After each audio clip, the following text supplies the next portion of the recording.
זה קורה, הנשנוש אותך מגרה, רגשות אשם אותך ממלאים, היי, יש עוד בחורה בפנים.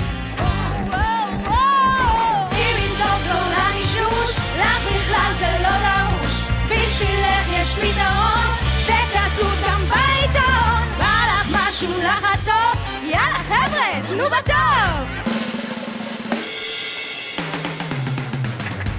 אל תעשי כזאת שטות, אתה בכלל פה בטעות, יש כאן דוב קצת מגושם, בגלל זה יבוא משם.